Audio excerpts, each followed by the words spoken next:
So, this is Devoted to Neurosis, Jason Walsh here, and we're here today to get to know Ahab a little bit better. So, all of you guys know Monster Crown Red King, the first Monster Crown game, pretty well. I know that we're developing a sequel, Monster Crown Sin Eater, and Ahab is the director of that game project, kind of taking over from me in a way in hands-on dev and directing the project.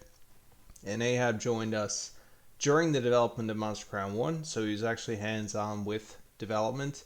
And I couldn't be prouder to have him for this role, so we're going to get to know him a bit more today and answer some of the questions that we've had about, what is Monster Crown Sin Eater? How is it oriented to the rest of the Monster Crown media? And is this the start of a series?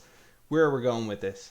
So, with that being said, I'd like to welcome Ahab to our interview slash podcast. Hey, Ahab. It's wonderful to be here. Absolutely wonderful. Excellent. Well, it's great to have you, and we've got a lot of exciting things to discuss without giving away too much detail, but certainly enough to chew on. But more importantly, we want to get to know Ahab a little bit better because everyone kind of got to know me during the development of Monster Crown Red King, the Kickstarter. You guys know all about me. And now it would be good to get to know Ahab because, where'd this guy come from? What's he all about? So, first off, who is Ahab? And Ahab, I'll let you answer this. Who are you? And you can be as deep or shallow with that as you'd like to be, as surface level or as philosophical as you'd like to be. And let's tell the story of how you became a part of Studio Worm. So, the story of how that happened, I've recounted it wistfully a couple of times, always with the warning that you should never do this to anyone if you hope to actually get a job. So, Jason and I shared a Discord server a few years back, and it was just in the general channel. The topic of conversation had come around to Monster Taming games, and people were posting various ones that they had seen online, and someone posted Monster Crown. Just randomly, don't know what specifically they were observing about it, but I looked at one of them. I said it had potential, but some of the monster designs were a little bit rough. They kind of sucked, and I specifically pointed out Tidon. And for those of you who've been with us long enough, you will remember what Tidon used to look like. We should probably throw an image of what Tidon used to look like on screen. We'll do that at this stage. We'll do that. But I did not know that Jason was in the channel, lurking. And so he called my bluff and he said, okay, well, if you're so smart, why don't you do better? So we got to talking, and then I don't think I did better in retrospect at the time, but Jason was impressed, so I got paid for it, and shortly after that, I was contracted to do, I think it was 7 more designs, some of which were new, some of which were redesigns of existing monsters. I don't think we ever got through the whole contract. No, because you had that turtle dragon thing that we just never figured out what we wanted to do with. I'd like to think I've made up for that since Golpangol was put into Red King. Just something that I had designed for the sequel, and he had been knocked back to the DLC and then knocked back to just being in an update. So I would say I've made good on that. Took a while though. And that was how I became involved with Monster Crown and Studio Worm at large, and it took a little while for things to get settled into some kind of structure. And once it was settled, we started to become way more effective, I think. Yeah, we did. And that, I have a confession to make all these years later, because we were trying to figure it out the other day. It was about a year after I got sick, so I'm thinking it's generally 4 years ago that you and I started chatting, and you presented your new Tidon to the world. It's about that. Well, I actually wasn't on that Discord. I was, and just for anyone listening, this is not like pre-rehearsed, so I'm kind of going stream of thought here, and Ahab's reaction is going to be whatever it is. But after the Kickstarter, we had a bit of funds, and I always felt like the best thing I could do for Monster Crown is identify people that are better than me at X and try to bring them into the project. If there's a good fit, if they get it, if they're good people, they're great to work with. Um, and you were a great example of that. Originally, I ended up on that Discord because I was trying to hunt down Eric's because I saw a bit of his work, but he is Oh yeah, incredibly, he was. yeah, Yeah, he was in there. he's This was very back tough to track when down. he was. Well, yeah, he kind of keeps himself to himself. He was doing like the earliest stages of Pokemon Edelweiss at the time, and I Yeah, don't know if he's like. I don't think he's pursuing that anymore in an active way, but it was impressive and it was often reposted around the place because it was so impressive. And I think he made a bit of a wave because I started seeing more people doing Pokemon maps in that kind of style after the fact. yeah. Um, He was the first person that brought out, from what I've seen, the retro Game Boy Color oriented style, but in higher yeah, resolution. Because there was a lot of people yeah, doing these like, and I have so many images of these saved. People trying to like redesign Gen One or the battle system just as like sprite challenges in the same resolution. But he took that style and actually kind of zoomed it out, blew it up on screen. It wasn't something that I had thought about really. I just thought about trying yeah, to make use of that old style resolution until I saw his work. So it really blew my mind, and I couldn't track him down. And then I ended up working with another guy who was very similar art style, but in the end, it ended up coming back to Eric's, and I couldn't be happier and prouder that he was involved, and that same effort to search for him led to find that Discord with you. So I was kind of just on there, browsing around, searching to see if any of these cool people had heard about Monster Crown. I guess because that would yeah. be very flattering to me. And maybe egocentrically, I typed Monster Crown into the Discord search bar, and I found this Yeah, conversation. So yeah, no, I get that completely. So it was a very fated meeting, you might say. yeah, yeah. And Monster Crown would not have a sequel if it wasn't for AHAB because a lot of different reasons, but Monster Crown could not continue on as it was because there were a lot of fundamental issues with the code base. The first game, it had to be remade from the ground up. I was not able to invest myself in a game project the same way I used to due to my health. So if Ahab didn't come along and be such a great person that I truly felt comfortable and confident in taking on this role, Monster Crown wouldn't continue to exist. So Yeah, it's awesome that you're around. it's you gave me a key to the dev beta branch. I remember, and it was like one of the weirdest experiences I had ever had with a game. Not because it was buggy. In fact, I'm pretty sure that build of the game was less buggy than what we launched with, which is odd to say, but probably true. Perhaps. Um, it was like yeah, it was rough around the edges, and I had problems like A through Z with it, but it was extremely earnest. It didn't feel like it was pretending to be something it wasn't. It didn't treat me like I was an idiot at any point. Um, what stuck out to me was that it was not just thrusting everything in front of you. It didn't have characters who just vomited their whole life story at you. You really had to find the connections between the points and unravel how it all fits together. It doesn't just give you everything straight away. You have to work for what you get. So if you want the narrative, you have to work for the narrative. If you want the monsters, you have to work for the monsters. And it's a very interesting approach to game design that I think really resonated with me at the time. Because this was shortly after, I believe, Sword and Shield had just come out, and I was in like peak Pokemon Duma phase, um, which I think a lot of people were at the time. Yeah. So it came as a welcome surprise to me that someone would be so forward thinking with ostensibly basically no resources to pump into it.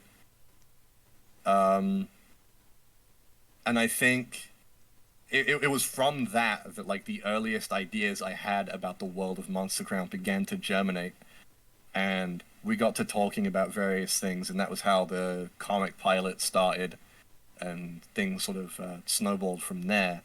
And eventually it went from a case of I was doing monster designs to we were now narrative collaborators on this wider thing.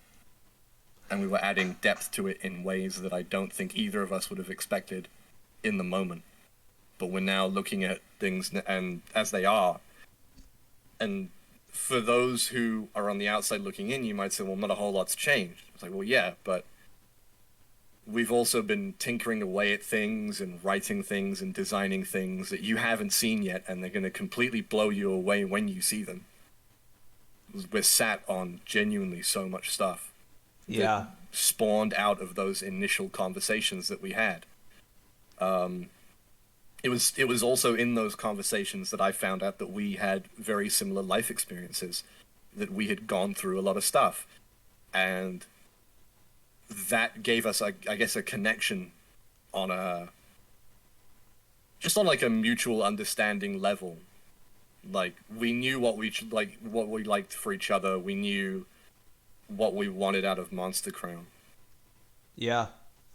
That is 100% true, and I know it wasn't easy at times because there was there was a time like maybe 2.5 years ago that I think everyone was kind of just like, is this, are we actually going to make another project or not? Because I was missing, I was out due to my health or whatever, or we didn't have the It was finances it to. was it was scary for a little bit. You would like Yeah. disappear for 2 weeks at a time, and you would like forget a conversation that we had, and I'd have to remind you. So when you said that you had like figured out how to solve this problem you were having, and that you were relatively in health again, it was great because it was like the old Jason was back,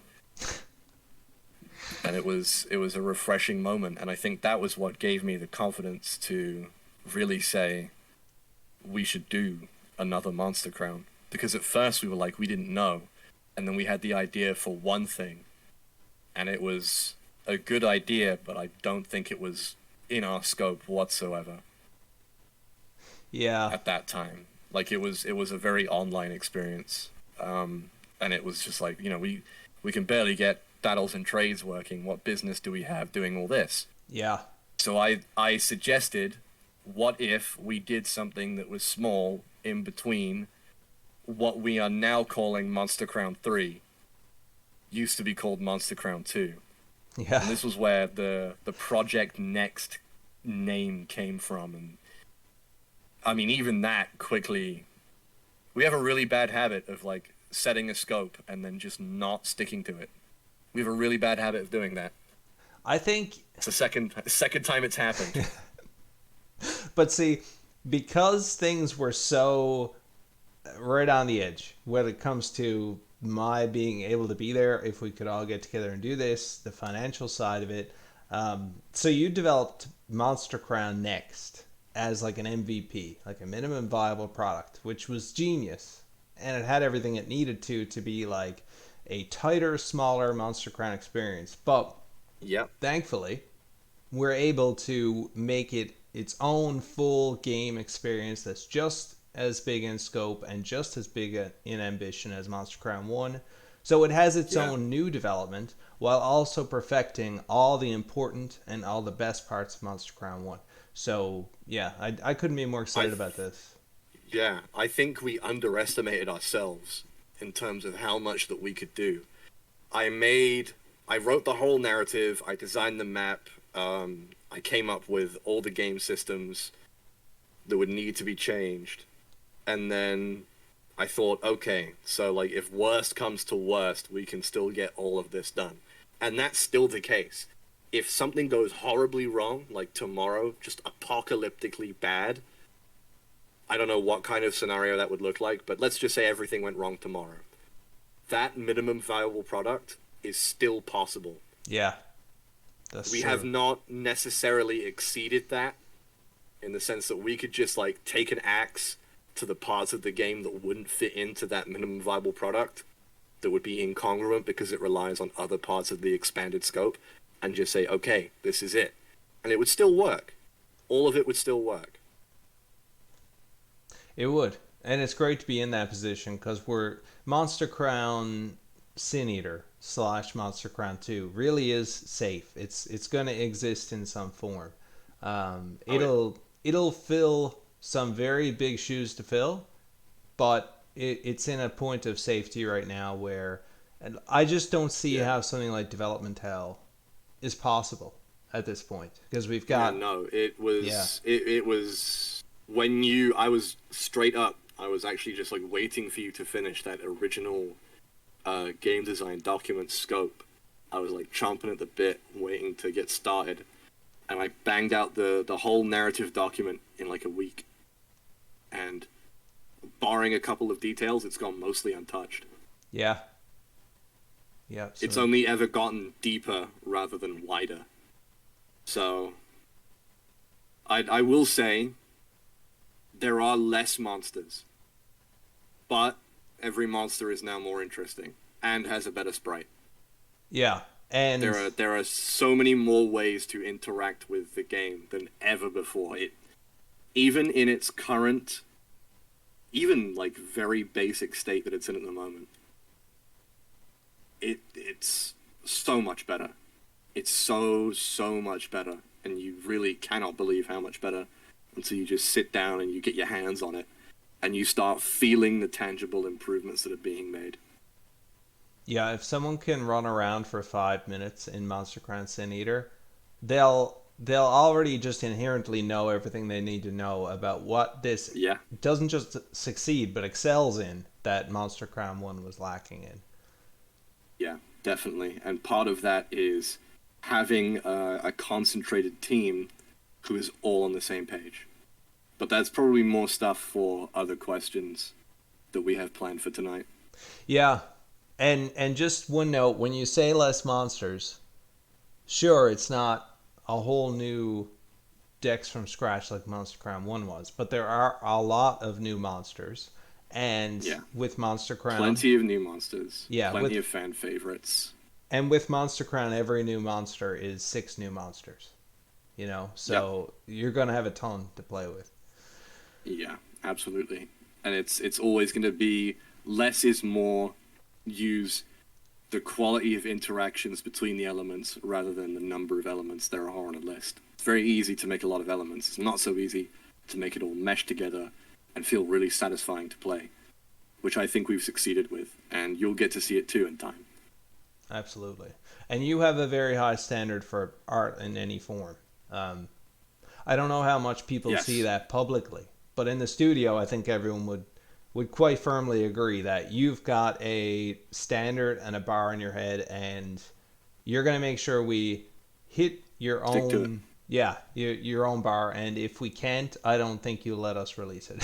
So But the good news is that more so than I ever could, our team is just phenomenal, completely phenomenal. I straight up, all right, I'm like an idiot, okay? I'm observant, but I'm a really, really dumb person in actuality.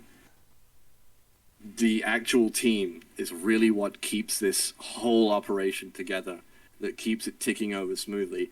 I know what I want. I can convey what I want. I can write what I want. Sometimes I can even draw it if it's a good day, all right? I'm something of an artist myself. that's Um, true. that's true. Uh, but it's really nothing without the ability to execute, and that is what the team provides. And they all believe in this vision. They're all immensely talented. They're all immensely intelligent. They are all complete gold. I legitimately, I struggle to conceive of a better team than this one. It is a perfect team, and we have a question dedicated for them in a little bit. But certainly, Yes. it's strong in every way that you'd need it to be, with like an extra 20-30% just sheer just like luck. We got the amazing people for every role. Yeah. straight up. It's hard to envision this game being made by anyone else, and I think that's probably the best way to have a video game, is that you can't imagine anyone else making it.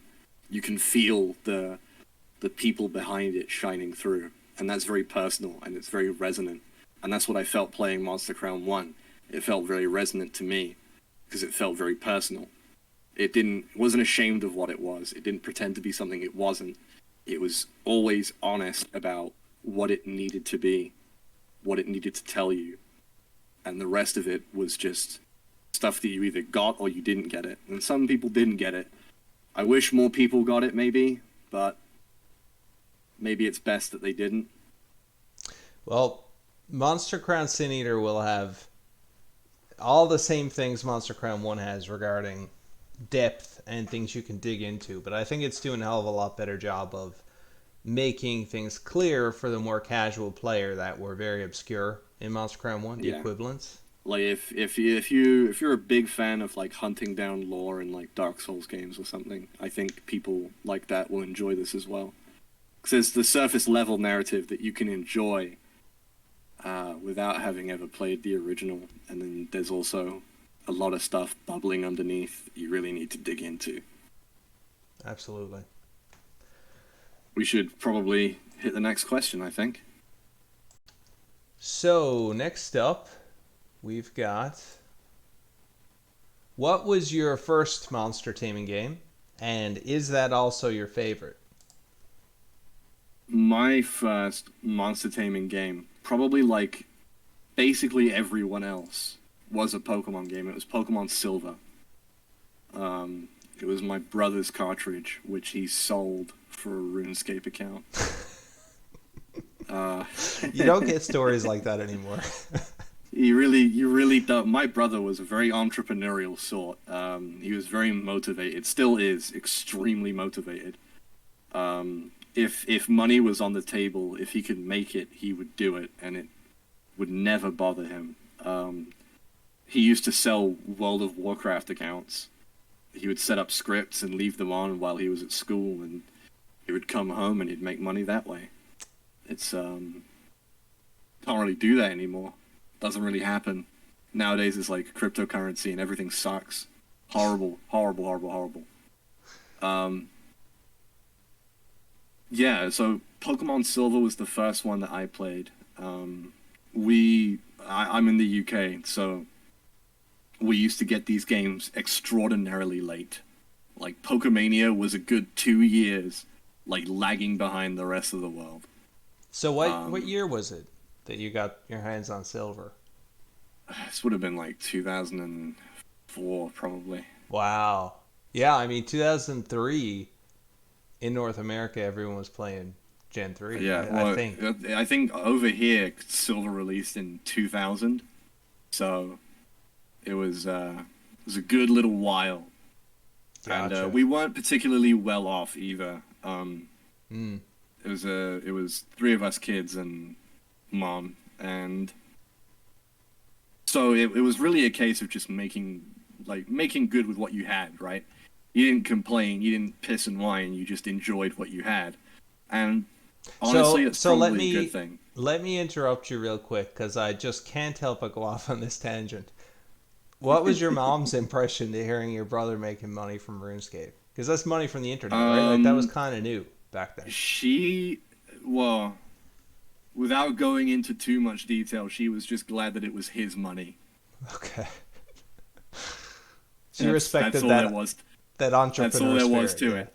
Okay. Yeah, no, she was, money was pretty tight for us the whole time, because it was 3 kids, and we weren't we were pretty overachieving kids at school, you might say, which is mostly my mother's fault, if I'm being honest with you. She did not make it.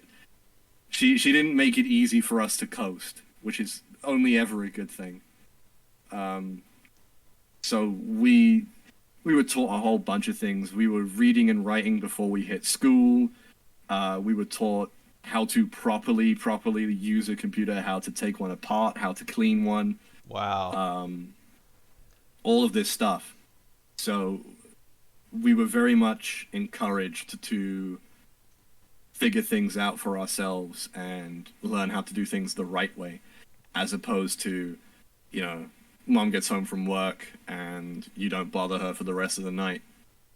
Yeah.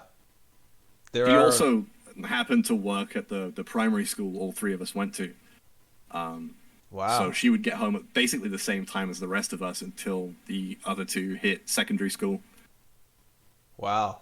So she taught you how to use a computer, take one apart and clean it, and I think I remember you said she taught you like survival skills. So she was a renaissance She taught me first aid.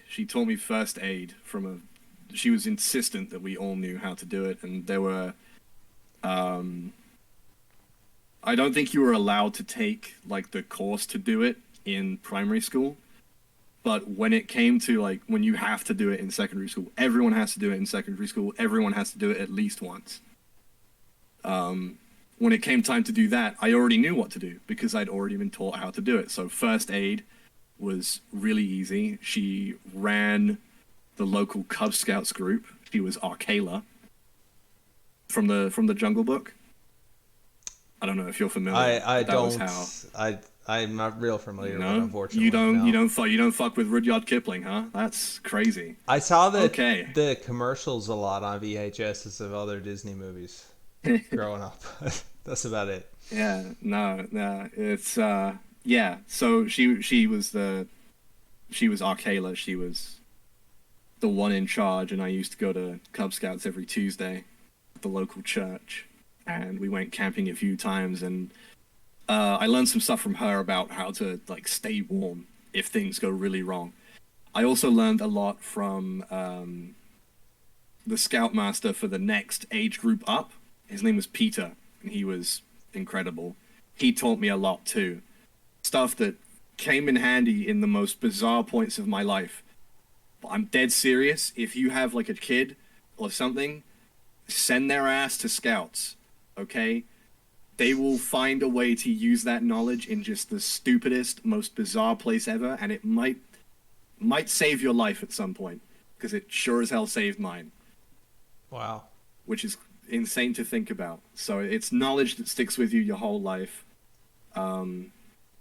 This isn't about Pokemon Silver at all. It's I guess it is in a way. Like one thing I have to ask is you don't have to go into any detail there if you don't want to, but your mom seems like she had such an influence on you, and I know one trope in a lot of RPGs, a lot of games in general is like, the mom character doesn't have a name, doesn't have a function. And I keep thinking about Hiromu Arakawa writing Full Metal Alchemist. She said she would never write the damsel character because she grew up on a farm, and her perception was that, women were just as important and strong in many ways as men. Yeah. So has that influenced your writing of female characters, or at least older ones, or mother characters? I would definitely say so. Yeah. She's gonna be listening to this video anyway. The moment I link it to her, she's gonna start listening to it. So hi, Mom. When I was like a little kid, I don't know if there was a single person who I considered to be more invincible or just plain unstoppable. Wow. She had this like really, it's not aggression per se, but she was capable and she didn't really give a shit what other people thought. She was very, I'll do it my way, the right way kind of person.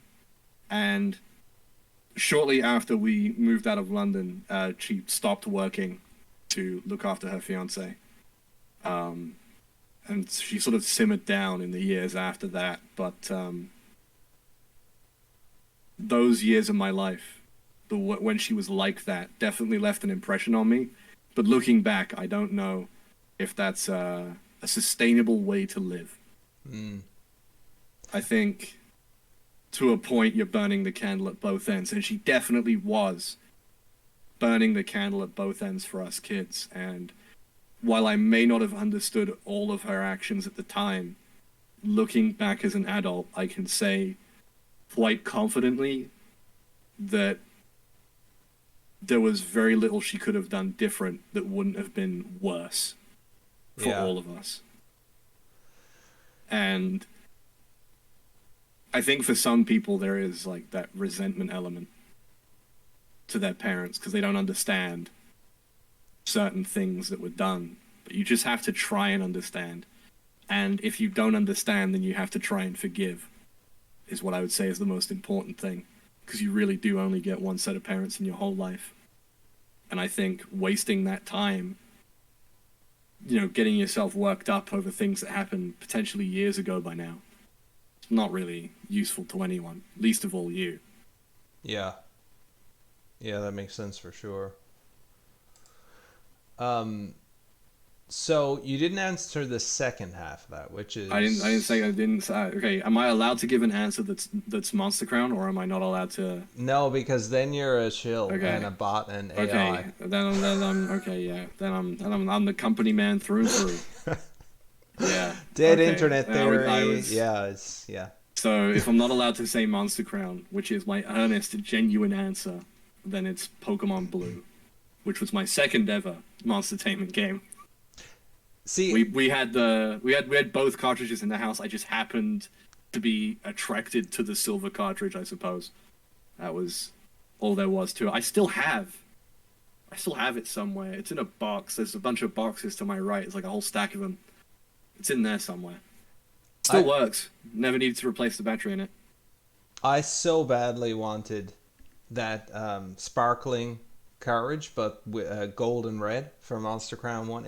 It wasn't possible, but it's just Yeah. so immensely cool. And of course, you'd be more drawn to that than blue. But I grew up with blue, and then played gold. Um, Yeah. and I loved blue. I had it first. I had nostalgia for it. I love Gen 2 as well.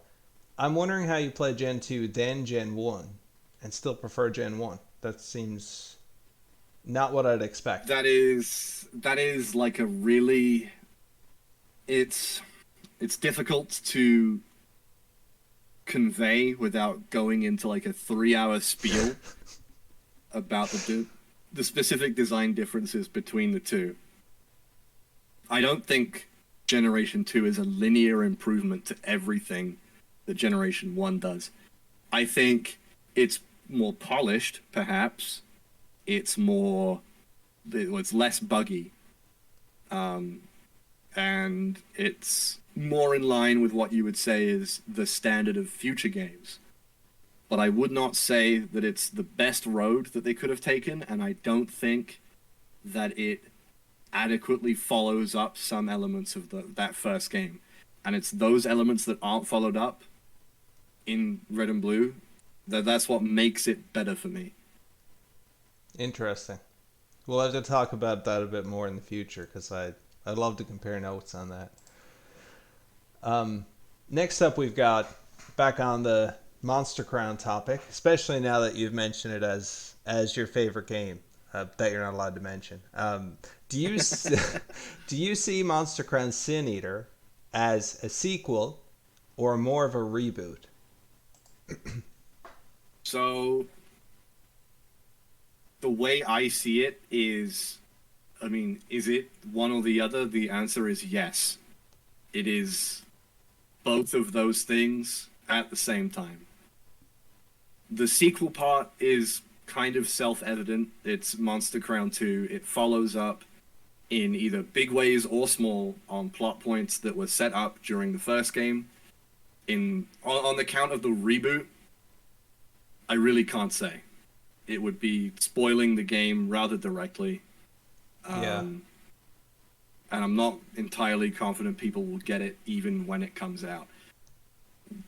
I'm not abandoning what was set up in Red King for my own stuff.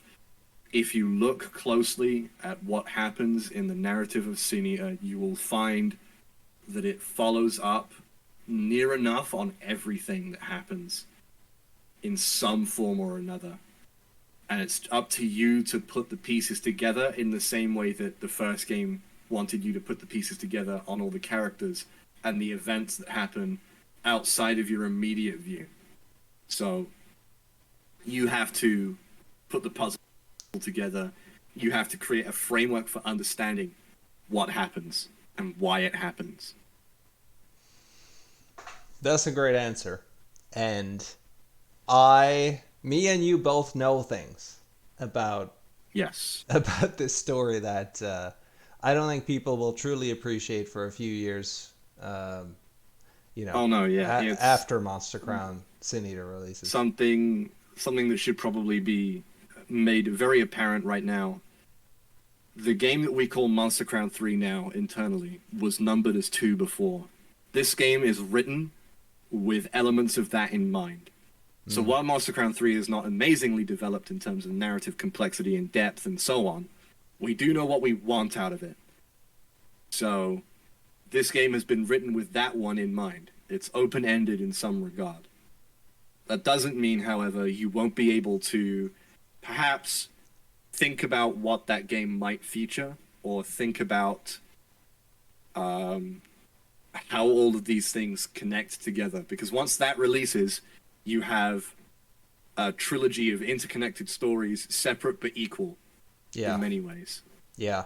And Monster Crown 1 and Monster Crown 3 are incredibly important to the series, but Monster Crown 2, I think, Sin Eater, maybe the most important of all, because it's where the rest goes. That's, I guess, all I can say without spoilers. Yeah, that's how cryptic of us. There's probably someone sat on the other end of this going, "What are these two fucking idiots talking about?" Well, what else can I say that, like, one of the most developed... Spoil the whole game. Press the make game button in Unity. Yeah, I'm sorry, we have to be cryptic about this because it's really so much it relies on. Yeah, absolutely. Okay, next up, we got a question that we touched on a little bit already. What are your thoughts on the new team that's building Sin Eater? And how is it being a team effort shaking things up in that, the atmosphere that's creating this versus the atmosphere that created Monster Crown 1? And I guess just in any other ways you see the team dynamic, changing things up. To say that it's a new team is sort of a misnomer, isn't it? All of these people are people who have been heavily involved in Monster Crown long before we ever had the idea of Sin Eater. Yeah. I mean, I've known Rachel for a hell of a long time. And Onion, I've known even longer, because Onion and me go back to before Monster Crown 1 came out, and he was, of course, the primary musician on Monster Crown 1. I've known Kyle a while. I guess Spud May and Eric's are the ones I've met most recently, and have really joined the project. But yeah, Eric's certainly contributed on Monster Crown 1. Yeah, so all of these people are people who have contributed to the first game in some fashion, and before it was you were the central point of contact and people would send stuff to you and then you would put it in, and it was very disconnected. No one knew what the other person was doing necessarily. So what came out at the other end, some would argue, had a very inconsistent sort of tone at times. Yeah, and I mean, I was inconsistent as a human during Monster Crown 1. Just for various reasons. So yeah, that makes sense. But I would say that this team, as I said previously, it is really the best one that I could have asked for. They make a job that is frequently made out to be hell on earth as something that is fun and engaging and really kind of the highlight of my day when I get to do it. For the first time in my entire life, I look forward to work meetings on Sunday. I'm okay with working on a Sunday. I'm not violently opposed to it, okay? Because if this was any other job and you called me in on a Sunday, I would tell you to do some very unpleasant things involving taking your date and time and shoving it someplace. Yeah. But no, it's great. It really is fantastic. Um, for me, honestly, the pay is secondary to everything else. I came to a realization on a commute home from work, and I realized that like the way I was going just could not continue because I would end up doing something I would regret. I would hurt myself or I would hurt someone else. It was really driving me insane. And I just, no, I can't work just to subsist anymore. I have to do something that enriches my soul in some regard.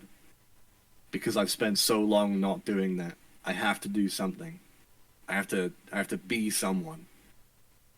And that's what this is. That gives me an opportunity to do something with my life that isn't completely dead end, which most people end up in, which is a damn shame. I think more people could be given opportunities like that. Well, you may be part of Studio Orm for a long time to come, or maybe in just a few years you'll want to branch out. But either way, I think you've got incredible potential, and Thank you. the peak you hit, the younger you never would have believed it when you hit it. And I think that's a long time away. I think you're going to think you hit Maybe. peaks, but yeah, for sure. I don't see myself retiring. Is the thing. I'm not going to turn around and say, "Okay, that's it.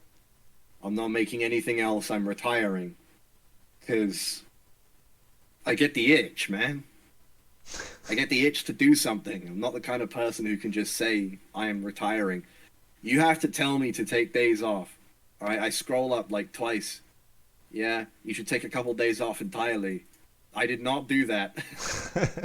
I've only just done it because I thought, okay, maybe he does have a point. Maybe I should do it. Well, But you really have to tell me. You have to force me. You have to say, dude, you have to take time off. You have to boot me out of the room. well, you said your mom burned the candle at both ends, right? There has to be time when you take a break, or you're gonna end up a mess, right? It Yeah, is a marathon, not a sprint. but I think for her it was more like it's not a good way to live when you have people who depend on you. If you burn out, you fail other people. I don't fail anyone by burning out. I can deal with it. I don't have anyone who depends on me. I don't have anyone who like someone else's life does not depend on my ability to provide. Therefore, I am fine with accepting any amount of work because it's good. And that's really all. It's as simple as it gets. And that sounds like a little bit selfish. It is a little bit selfish, but it's just the way my brain is wired now.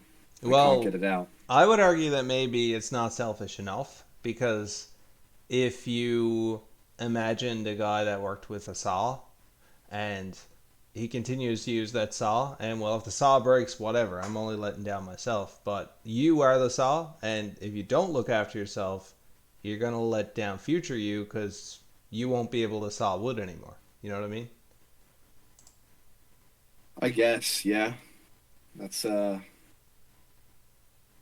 it makes sense, but against logic, against reason, I have to do what I do because Yeah. I wouldn't be happy if I was doing anything else. That's just, And I think ultimately, I spent far too long being a completely miserable human who just hated being alive. So I just thought, no, I'm not going to be that person anymore. I'm just going to go full tilt into the rest of my life. And if the rest of my life is Monster Crown, then so be it. That is the rest of my life now. um, what other game genres have inspired your approach to Sin Eater? So, genres is interesting because obviously it's an RPG, right? So there's a pretty wide purview of RPGs. Most people would probably look at the surface and say, it's like a JRPG, right? You've got like the little guy on the overworld and it's got the funny little characters and the anime art style and all the rest of it. And you know what? You'd be right. But I would say that Sin Eater more closely resembles something like a Western CRPG from the late '90s, in the vein of something like Fallout or Icewind Dale or Neverwinter Nights, for instance, where I want there to be texture and depth to it. I want the player to be able to interact and push against the world and have the world push back. Because you can feel this like design difference across the globe, right? Where typically a Western RPG will be more concerned about player expression with choices in dialogue and how they want to approach problem solving.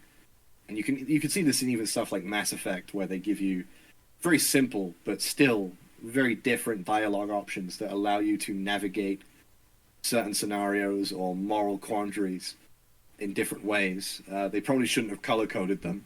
I feel like that would have evened out their statistics gathering there, but it is what it is. I think most of that is downstream of stuff like Dungeons and Dragons. You know, the old school pen and paper stuff. Yeah. Where they're trying to translate this experience to a computer, to a video game console or whatever. Whereas in Japan, what they got was wizardry and Ultima. So you get stuff like Dragon Quest or Megami Tensei, which are like kind of like the proto JRPG slime.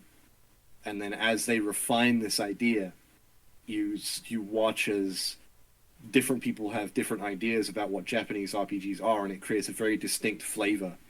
I would say that the JRPG is absolutely a thing, and it relies on a very specific cultural context to work. You can't just ape it and pretend that you understand it unless you've been and you've looked at where it comes from and how those games were structured and designed. We had this conversation a while ago about self-inserts in games, like developer self-inserts. And I mentioned that they do this in Pokemon because back then, RPGs were still considered to be like a dungeon master-player relation. So the game developers would be the DMs, and you would be the player, and when you do something and you beat it all, you get a personal congratulations from the dungeon master, who is guiding you through this experience. That's a great point, and it made the Game Freak offices in Kanto make so much sense. And getting that diploma, I never thought about it that way. And just for the context of everyone that's listening, I have generally not been a fan of self-inserts in games because, I mean, people have asked me, why aren't you in Monster Crown to fight as like a grand boss? And I love Gym Leader Ed. I'd like to put him in everything. But it's something about it breaks the atmosphere of it to me. But it The definitely, immersion, but yeah. yeah, it makes a lot more sense in Pokemon when you explained it. I really didn't get it before that. I don't think it fits Monster Crown either, because Monster Crown is about a very textured, very real world. So having something that is super fourth wall breaking, like this is Jason Walsh, the real flesh and blood person, but now he's in Monster Crown, sort of feels weird. So I completely get the aversion. I'm averse to it too.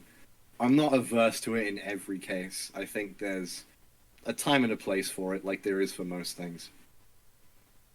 You brought up an interesting point about Western.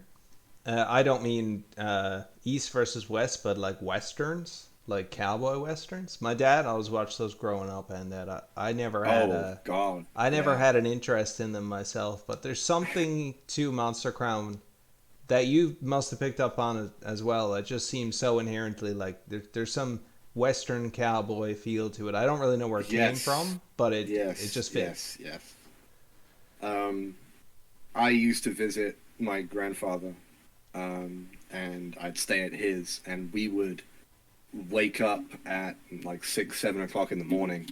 We would get breakfast. We'd go to a cafe and we'd get breakfast there, and then we'd come back home and we'd watch an early morning film. Sometimes it would be a western. Sometimes, very often, surprisingly, it would be Ralph Bakshi's Lord of the Rings, the animated one, Really. which is still to this day my favorite version of the story to watch. Wow. But the westerns especially left a very deep impression on me. So I've always been fascinated by the western, and so I felt like the imagery of Monster Crown, where it's very, make your own destiny out in this frontier, where you can only really rely on yourself to defend yourself, because no one's going to come to help you. You really do have to be a self-sufficient, self-determining person, and you might die completely unremembered. You might go down forever as like the greatest one who ever did it, or anything in between that. So it also helps, I suppose, that the smack dab middle of Crown Island is a desert. Yeah. You have to cross through it, I think, 4 times mandatorily in the main story. Yeah, it is a bit weird It that might the be desert it is the might be middle. 5, Yeah. but you do go up and down across it a lot. And it's a very interesting place. And deserts have often been associated with sort of lone wanderer types, mostly from westerns, but it's also been associated with things like metaphorical rebirth as well, where I think it's rather fitting that the whole rest of Monster Crown begins when you leave Tew Cave and you enter this desert, and you can really, really just go anywhere. There's nothing stopping you. It's interesting that you mentioned that you can go out and be the best there ever was. And it's like, when you said that, of course, the Pokemon cliche, but it Yeah, resonates so well with monster taming games and the showing, possibility yeah, is that you might never be the best. Is in Pokemon, being the best is an inevitability of the game. There is no immediate danger to any of the characters necessarily, but in Monster Crown, the threat of death is always so present, and no one is immune to that. Like, you could just die and no one would ever find your body because you got chewed up and spat out, and that was it. That would be the end of you. yeah. And it makes you feel very small, and it makes you feel very big when you are big. It makes you feel like you've really done something, as opposed to going through the motions and, yep, okay, I'm like the best now, whatever. And that's it. That's the end of the game. There are a lot of these things that are, I guess, just like part of the atmosphere that you pick up on inherently that I couldn't really instruct someone to get or to remember to put in. But that just stood out to me right from the start, and which is why I'm so happy you're in this role for Monster Ground Sin Eater. Yeah. Um, this is also kind of the case for the novel series currently under my aegis, where the protagonist, who is based on the protagonist of Monster Crown Red King, I made a deliberate decision to swap his hat from a straw hat to a cowboy hat because I thought it would be more directly invoking this idea that he is the protagonist of his own western. You are reading a western. That is what the novel is, really. It's a western but with funny creatures in it. And instead of guns, they use the creatures. Yeah, and I was inspired by that to put the cowboy hat into Mark's Quest. That is just a little Yeah, extra at the end that you I, can get the I still cowboy need to hat. draw Mark with the cowboy hat. I haven't done that yet. So Maybe I it's designed Mark's design for Mark's Quest with the beanie, but I never did the hat. well, I've got to get back around to that. I don't think the hat is canon, but maybe like at his fully actualized state. Wait, don't you have to? No, I'm sure you have to get the hat for what's his face to spawn, surely. Or am I mistaken? No, it's totally optional. Oh, Yeah. oh, I was under the impression. Well, maybe I might be misremembering Mark's Quest. It's been a little while. I haven't played it since. Can you believe it's like Uh, it must be been almost been almost almost a year. It's yeah, almost a year since crazy. Mark's Quest arrived. And we thought that was like the end of it, and the horror would end, but no, no, we're still here. We'll always be here. Yeah, it's the Mr. Burns sign. Don't forget, you're here forever. So I would to finish off as well. I would also say that if you want to understand Monster Crown City from a video game perspective, you should also look at Police Noughts,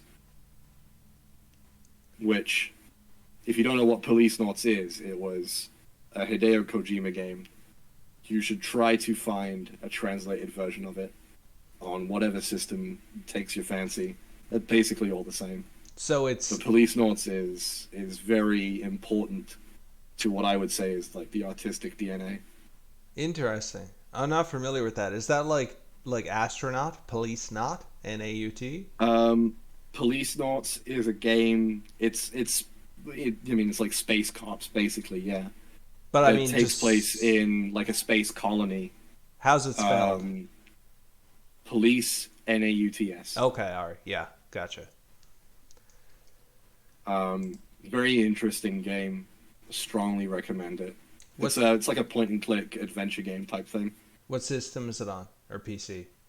Oh, it's on a bunch of stuff. It was ported to like everything under the sun. You can look Okay. it up. There's a full list. I forget what translation patches exist. 'Cause the last time I played it was years ago. But Gotcha. Police Noughts is go play Police Noughts. Yeah, I'll look that up. So That was next, also a command to the audience. Go play Police Noughts. it's an implicit order. Yes. So next up, we've got some fan questions. You I'll. skip one. Oh, I did. You skip one. Maybe we'll edit this. I left the wrong line highlighted on my notebook, so yeah, my mistake. What do you think the biggest factors are that are holding back the monster taming genre? I think at the moment, the biggest thing that's holding people back is that they want to do their own Pokemon, which is not like an immediately self-evident statement. So I'll elaborate and say they want to do this sort of utopic urban fantasy thing, but it doesn't really feel personal. It doesn't feel like I'm getting them. It feels like I'm getting someone else or an impression of someone else. And so they haven't really resonated with me as a player. I just feel like you should try to be more willing to do stuff that is crazy, stuff that is weird, stuff that is transgressive, stuff that is controversial, maybe. You should be willing to breach uncomfortable topics. That's what I think. Maybe not every game has a place for some topics, but I would certainly say that you should at least try to find something that is personal to you and express it in a way that is totally your own, rather than think about someone else's mode of expression and try to imitate that. Yeah. I feel Go on. I feel like a bit of a hypocrite in a way, because there'd be nothing cooler to me before I made Monster Crown than getting to work on Pokemon or Zelda. But my impression of Pokemon as a kid, for some reason, was completely wrong. I just saw it as darker and, I guess, more philosophical and more of like a alone in the world sort of gameplay experience, and misunderstood some of the art style and thought it was a bit grittier than it was. So I was able to make the thing I wanted to make, but it was back to my misunderstanding, not what Pokemon actually is. Someone that grew up with Gen 3, Gen 4, where it was really clear what it was, I can see it being hard to branch out if you didn't misunderstand. You know what I mean? I think maybe the misunderstanding part is just what you took away from it. Maybe. and not like not like an inevitability of what they wanted to do. Because anyone with eyes can look at these games and tell you they probably started having a different trajectory for things starting at Generation 2. If you consider that everything in Generation 1 is intentional and not like a bug or a mistake, which a lot of people tend to do, and they should stop doing that. It's not a good way to look at art, everyone. You will notice that, yeah, they've like completely altered their philosophy about how they want to make games, what they want Pokemon to be. Even going back to the earliest published material where Pokemon were like yokai. They showed up a few hundred years ago. They shrink. Pokeballs don't turn them into energy like they do in the anime. They shrink into the little capsules, and you carry them around in the little capsules, and that keeps them safe. Pokeballs are just like made of plastic. That's all there is to it. Yeah. You can see how later on they wanted it to be more like Pokemon are animals, or they are replacements for animals, rather than existing alongside them in this bizarre take on our own real world. It exists now in its own little bubble. And some people might like that. Some people might think that that offers more creative liberty opportunities. I don't agree. I have my own ideas about what I would like from Pokemon. Certainly not to make it like Monster Crown. Absolutely not. But I do think that what you get from those early games is yours, and it's purposefully yours.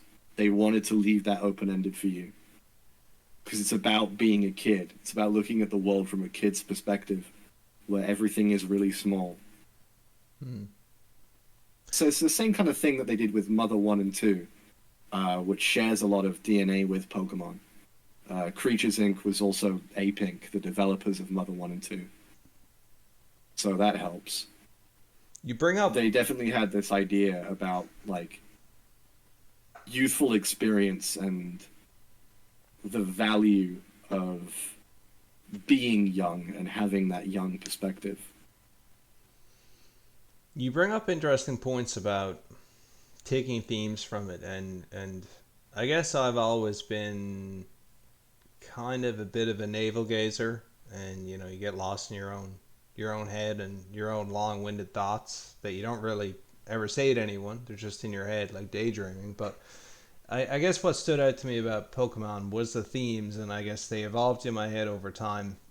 Some of them right, some of them wrong, but a lot of people look at Monster Crown and they say that, okay, you wanted to make a Pokemon like, which is not what I wanted to do. But let's say I wanted to make a Pokemon like, and the gimmick you chose was crossbreeding.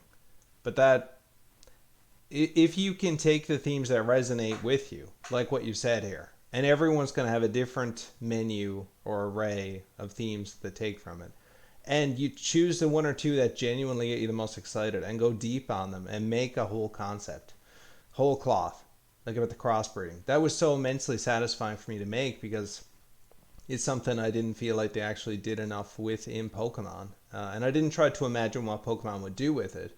I made something totally different with the breeding, and it's probably one of the most definitive parts. So I think if anyone thinks enough about a game series they love, they can really boil it down to the themes of the why they love it and find something to just let themselves get obsessed over. And it's a hell of a lot of fun if Yeah, you express yourself through that, and it becomes something totally different than the original thing that you looked at, you know.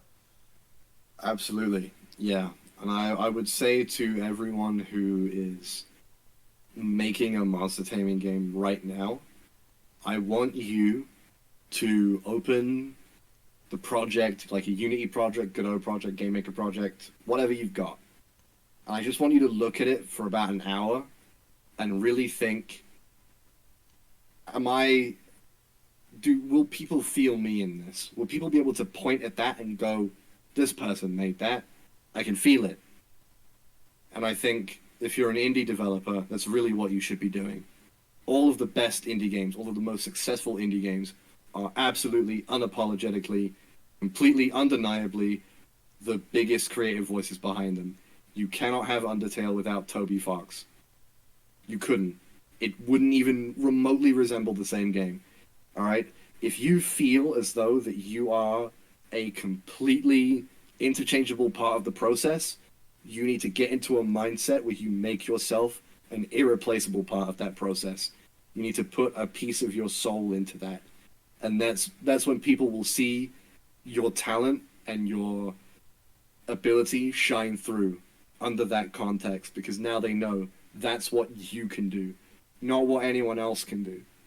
In the same way that you might look at the Mother series, beloved cult classics, complete financial bombs most of the time, but people love them, right? 40 years on from the first one almost. Yeah. And people would say, I love these games. And you would not be able to get the same feeling from those games had they not been written and designed by Shigesato Itoi, who is the biggest creative voice in those projects. You can feel his personality, his quirks, his ideas come through. You can feel him build on ideas as he goes. So I would say, in lieu of having AAA success, you should try to be as honest and earnest as possible at all times. Be uncompromisingly honest. And people will love what you do more than anything else. You will get so many dedicated, hardcore fans of what you do that way. And those people make everything worth it. And no one's alone. You can feel like you're alone. Maybe you don't know a lot of people in real life, but the internet changes that like that. If you dedicate yourself to something and really put yourself into it, other people are going to play it, they're going to like it, they're going to like you. You're going to find yourself meeting people that truly get you in a way that maybe not a lot of people in your real life have. So, just keep putting yourself out there, whatever form it takes. Maybe not in the motivational speaker sort of way, but like just if you're an artist, if you're pushed to art, do art, put it out there, whatever form it takes, and you won't be alone. Yeah, the best thing to do is to take this mindset where if you get really, really good at something and do it only once, you might say that you're like invincible, that you can't, no one can stop you at doing it. You're the best. And that's only really good one time, right? But if you do something every day, if you keep doing it over and over and over and over again, you might fail a lot, but you will be completely unstoppable. And you will strike gold at some point. Sooner rather than later, probably. Yeah. And if you're insecure about the quality of your art, you think it's not worth sharing, go look at my earliest Monster of the Week's arts. Oh, no. If you feel bad, if you think, oh man, what I produce really sucks, just know that they made more than one Alvin and the Chipmunks movie. And they did reasonably well at the box office. Just think on that. Yeah. Okay? Nothing you make can be worse than Alvin and the Chipmunks, the movie. Yeah, you could have just you could have your own squeakquel. In a world where it's public domain, yeah. But yeah, like, look, companies throw billions of dollars at research and development to churn out shit like Concord, which took 8 years to make and $400 million, and it bombed completely because they had no idea what their target audience was. They had no idea who they wanted to reach, and it didn't resonate with anyone. No one felt anything from it. They looked at it and they went, this is definitely a video game, and it died in a week. But if you are honest about what you do, you will find more people who are like you, and those people will make your game development or even just general artistic journey absolutely worth it. And friendship is the one thing in this world that's worth more than NFTs. Yeah. I may have misappropriated studio funds for something. Oh, okay. Well, it's Bitcoin, right? It's Bitcoin, right? That's the one that only goes up. Well, look, a friend came to me and he said, look, you got to get in the ground floor of this. And I said, okay. And then for a while it was looking like it was going to the moon, but I think it's over now. Everyone has their Stanley nickel. You just learn and you move on. Okay, so we've got some fan questions next. Oz from the Discord says side collectibles. And just for an example, we did that with trading cards in Red King. Yeah. What are some side collectibles? Maybe something in real life you have a connection to, or something totally made up that you'd like to experiment with in a future Monster Crown game. So, Sin Eater is quite light on collectibles. There is one I want to talk about. But I think I kind of hate collectathon games. Well, what do you mean Like by that? Do you mean you hate like Banjo I Kazooie? I don't like Banjo Kazooie. I don't like Donkey Kong 64. I don't like games that have completely stupid completion requirements. That's just like you have to play the level like 9 times. Like that's dumb. I've only ever done 120 stars Mario 64 once in my life, and I've never done it ever again. I never want to do it ever again. It sucks. Why I would don't you like not doing want that. to do it again? Haven't you heard that every copy is personalized? Well, well, I don't know. I think I think mine was very personalized. It ran at 50 hertz, like every other PAL copy. Sucks. Gotcha. So that's why I played the Wii Virtual Console version instead. 'Cause it ran at 60. But I think for people who want the collection thing, like you can just get every crossbreed. That's like a whole Herculean effort unto itself. But unless it was in real service of some kind of game mechanic or had a narrative purpose, I don't necessarily see myself doing it that often. There is one collectible in Sin Eater. I can't show you the art yet because it would give away the store. But there are these little birds called Ochre, and there's 99 of them. And if you find all of them, maybe something crazy will happen. You just have to Wow. find 99 of them. That You is just deep lore. you grab them, and then they're yours. They like fly back to your farm, and they're there.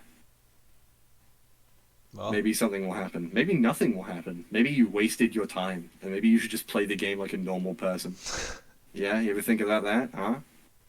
are you Yeah. familiar with the Korok seeds from Breath of the Wild?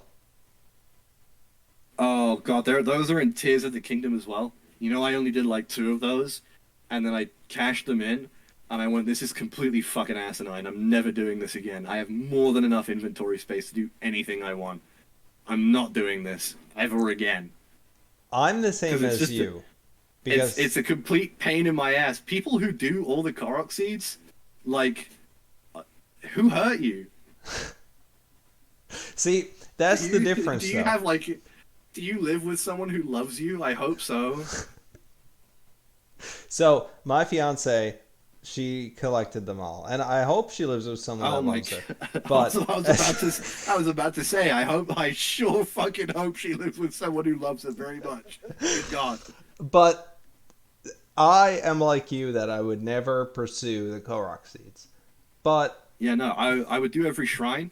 I would do every shrine. I'd get every heart container because that's like fun, right? That's like making Link better. I would get like the Master Sword. I would get all the stamina wheel thingies, you know. But Korok seeds, there's just too many of them, and they don't do enough for me to care. right, but some people will want to collect them all, but other people they're just like a marker. So you performed that given task, and they love the game so much they want to do all the tasks. And so the Korok seed is just like a signifier Yeah, or like a checkbox. You know what I mean? I get that, but I don't know if I have it in me to make something like that in a game. I've never actually I'm gonna admit this, confess this. I've never actually collected all the heart pieces in a Zelda game, despite the fact that I love Zelda. Wow, Yeah, and I can really? tell you like the deepest beta secrets about cut content, but Not where even in like Zelda 1? It's like the easiest one to get them all in. no, I've never done it. Wow. I'm ashamed. So I'm even more in the direction of what you said, where you're like, why would I do that? I've got enough HP. Okay. Wow. So I guess the opposite polarity, I you know. the thing about the Korok seeds is that once they go into your thing, it's like abstract, right? You don't see them, but I'm Yeah. always looking at my health bar, Yeah. and so having a full health bar, it kind of just pleases my autism a bit. Like I like looking at it a lot. Yeah. Except in Breath of the Wild and Tears of the Kingdom, they make you choose. You could have a full whack health or full whack stamina, but you can't have both at the same time. So it's like kind of irritating. Mm. I I get wish, why they did it. I get why they did it. you know that little evil god that like the statue that lets you swap those?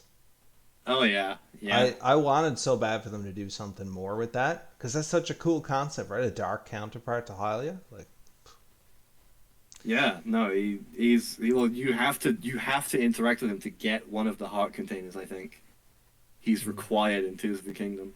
You have to do it at least one time. so I guess collectibles are not a settled matter yet for Monster Ground. We'll see what happens. Yeah, like if someone else on the team has an idea for one and it's not intrusive by any means, then sure. But you won't find me clamoring for obtuse completion requirements or anything like that. So next up, Moth asked, "Will there be a fan monster design contest like there was for Monster Crown One?" I have been thinking about this since probably March last year. That's a lot of thinking.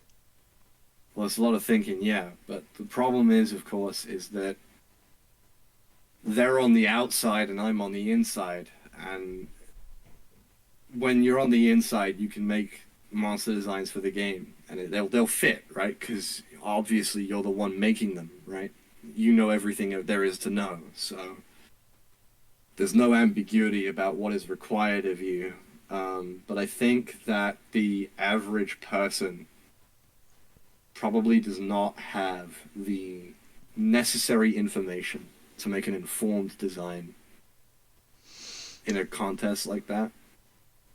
For Some of Month, them might have like the source to do it, like they might have, the talent or uh, they might operate on a similar wavelength to us, and in those instances, I would say you probably have a winner. But I would definitely say I've been thinking about it. I want to do one, but don't expect it to be for a particularly important monster. so for Monster Crown One's Kickstarter, we had a backer tier where people designed monsters. It was just a few people, 5 or 6. We had an Yep. internal monster Bible that detailed some of the nitty gritty about what constitutes a monster in this world, so it wouldn't conflict with anything and explain the basic types, and you wouldn't get anything weird like a robot monster. I don't Except think. that one time where we did get a robot monster. Yeah, but I think that was from me, right? Well, that was Rotal. He's Yeah. now our Discord bot. Yeah, well, I made him, but I made him before the vision of Monster Crown Yeah. was firmly in place. But you never know, he could appear again someday. But do you think this? You've seen the Monster Bible. Do you think there would be a new edition of that? Do you think it will be the same one? Like There how do you already imagine it? is. There already is a second edition. I wrote one up like a while ago. Yeah, but to share Oh, with a oh, fan, So it's got no spoilers, Okay. but it tells right. you. Well, I don't think this one has spoilers either. But it was designed from the outset to be shared with contractors and such. Should the need Okay. arise, but um, yeah, I think we could share that with them as like a guideline. I don't know how many people would read it. Some people are very reading averse. Well, if Um, they design something that they- conflicts with it, then it's disqualified. Then Right? then it's going to lose, isn't it? Yeah. It's the long and short of it. So I would say to Moth, I want to do one. You will probably see it happen in the next maybe 5 or 6 months, I would say, which I know is a very long stretch of time to be waiting for something, but it really just depends on a few things that we can't quite talk about yet happening. So just hold tight on it. We do want to do it. Yeah. It'll probably happen. and it will be this game. We can't promise, but it's not like it's some random future thing. We're seriously considering it for Sin Eater. Yeah. The Esper Queen asks, what is the monster design process? So I know everyone has a different process. For me, sometimes it involves sketching things while I have a fever, which everyone in the studio I think is going to laugh at when they hear that, but maybe everyone else will think it's kind of Well, weird. I don't know. But, I called you like the Gohan of monster design, where like your first batch were like okay, sort of whatever, and then you like rapidly start improving. I think the last batch you did, we can't show those yet, but the last batch you did, I would say exceeds your upper bound of Red King. well, I appreciate that, and I think it's going to be very funny to show those fever designs someday, and maybe even the Wicked Love designs someday. That'll be hilarious. Oh But yeah, that's something else we have cooking as well in small quantities. maybe. So as Um, for a monster design process, so the first thing I think about, literally before anything else, is where is it gonna go? Like, is it gonna be in the desert? Is it gonna be in a forest? Is it gonna be in a dungeon? Where's it gonna be? And then I think about what I want it to do in relationship to other monsters. Especially now, because monster interaction is much more complicated than it used to be. Um, I have to think about how does this monster make the area feel?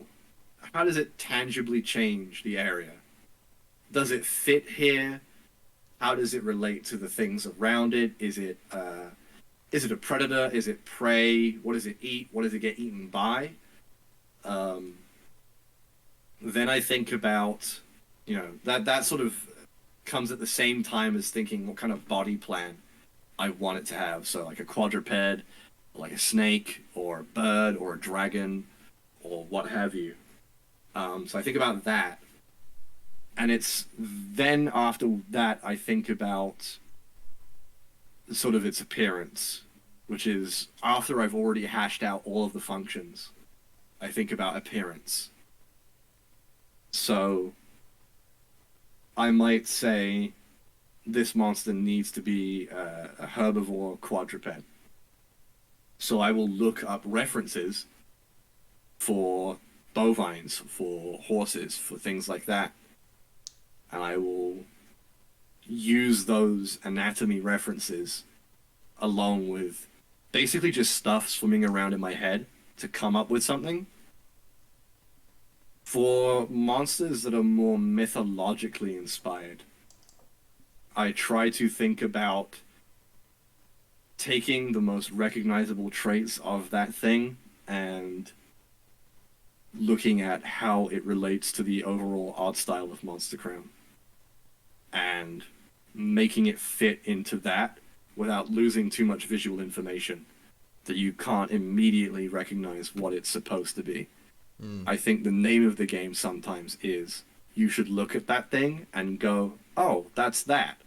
When people look at Mercosoma, I think if you're even remotely versed in Norse mythology, you should go, that's Midgard Soma.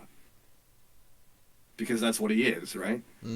So it's I think the purpose of the system is what it does is a really good way to design monsters. Just from a philosophical standpoint. I don't tend to reference other existing creature designs, and I don't tend to reference pop culture unless it's something like really on the sly. Like, I'm gonna sneak in an Ultraman reference because I want to, because it's my game and I get to put the Ultraman references in. So really, it's just about communicating certain visuals to people in the most efficient way possible. And I feel like the best way to do that is to just design something that is very, very clear about what it is supposed to be, and not something that is overly low concept or ambiguous or requires lots of layers of context to unpick. Like, I look at some modern Pokemon designs and I think I'm not really sure I don't know if I know what this is supposed to be. I don't know if everyone around the world will know what this is supposed to be. But even at a basic level, you could look at every monster in Monster Crown and say, I know what this thing is supposed to do. I probably know where it lives, and I probably have a good guess as to what it eats. And I think that makes for a really successful set of monsters, where they all feel tangible and feel real. That is some great detail. And Monster Crown 2's world has some more interesting, diverse, and specific biomes. There's a lot of monsters in Monster Crown 1 that you could kind of imagine them in plains or cliffs or mountains. But we've got monsters in this game that are like geared for the beach or geared for Yep. a crypt specifically, rather than just could go there. How many monster designs have you made so far, AHAB, for this game? Oh, I honestly, I haven't even been keeping count. I think ones that I've done completely on my own is probably in the single digits. I would say that I've collaborated on either concepts or basic design or refinement of an existing design done by someone else for about 20 Nice. overall. I would say Rachel and Eric's are probably better monster designers than I am. But when it comes right down to it, sometimes I really do know what I want out of something, and I will go and I will do it. I do way better with like the big bosses than I do with the little guys. I've noticed. It's really just like You do nail the big guys. Just recently, Yeah, you posted a fusion that I won't say the details of, but man, you killed it. yeah, it's I definitely think I do the big guys better than the little guys. Not to say I don't like doing the little guys. I do love drawing them, but I guess I just have less interesting ideas about what I want them to be, and I think I'm at risk of overplaying my hand sometimes when doing them. I'm really glad I got to design some monsters for Monster Crown Sin Eater. I didn't think I was necessarily going to be able to, but I really wanted to make 8 designs because I looked at the number of slots and I thought 8 would be good. I ended up, I think, doing 11, and I doubt I'm going to do any more. I think we have our slots pretty much filled other than that. But one thing I did to try to mix it up, because when you've made as many different monster designs as I have and so many of the crossbreeds, you can easily get into the same design without there being a good reason for it, or the same shape dynamics or look. Yep. So I've mixed it up a I bit feel this that. time. Yeah, with drawing on paper, because in the first game everything was digital and I was almost afraid to do it on paper. And this time I'm forcing myself to do it on paper and not do it on digital because Yeah. I want it to be different and have a different feel and to be diverse and not just to be more of the same. That's kind of boring. Yeah, So some of the body types you came up with I think are really interesting, and I think they are leaps and bounds ahead of some of your Red King stuff. Absolutely. I reckon that there is probably a component to this question that has not been answered yet. It's like, what about types? Well, good the question. good thing Yeah. about Monster Crown is that types are really just kind of a suggestion. They aren't immediately intrinsic to a design unless you like really, really want it to be like a super malicious not Pokemon, like a super malicious monster design. Freudian slip. There you go. You're on thin Right? ice. Yeah. Oh no! Oh no! No! We're gonna get sued. It's over. They're gonna get me on trademark shit. Oh my. That reminds me, we did a we did a video with Ed before this one where we talked about Pal World. And Yes. that was before the lawsuit. So Yeah. Yeah. everything we said about Pal World in that video is totally outdated now. It happened like 2 weeks later. And I I said, groaned out loud when I heard it, like, oh no. You have to put a disclaimer up on the video every time we talk about Pal World. yeah, I said some nice things about Power World, so now I feel like a total jerk. And just for the perspective Well, of all the listeners, what AHAB means in real world time is we are going to do an interview with Ed in the near future. yeah. Yeah. We're doing it a little bit out of order. That's schedule stuff. Ed is a very busy man. I think you guys will enjoy it. We have a lot more to say about monster games writ large in that video, and I think Yeah. you guys will like it a lot. Yeah. So stay tuned for that. But as for types, um, yeah, you unless you have like a really clear idea that you want it to be a brute type or a relentless type or something else, you can kind of just put the type on after the fact, and it just sort of works. Some monsters even fit multiple types. So some monsters in Cinia have actually been moved to a different type for balance purposes, and I don't think that people would object to the type movement. I think all of them are within reason, absolutely. And because you can breed monsters to be whatever you want them to be, basically, it sort of doesn't matter what the type is. It's mostly there to create a rock, paper, scissors advantage dynamic rather than be a function of monster design, where you are. Like, I can draw a lizard, and I don't have to think, oh god, this has to be like a fire type lizard, so I have to put fire on it. No, I can just draw a lizard, and it can be a cool lizard, and it doesn't have to be more complicated than that. The design can entirely speak for itself. It can be fire themed if I want it to be, but if it's fire themed, then it's a completely incidental aspect of the monster rather than core to its gameplay identity.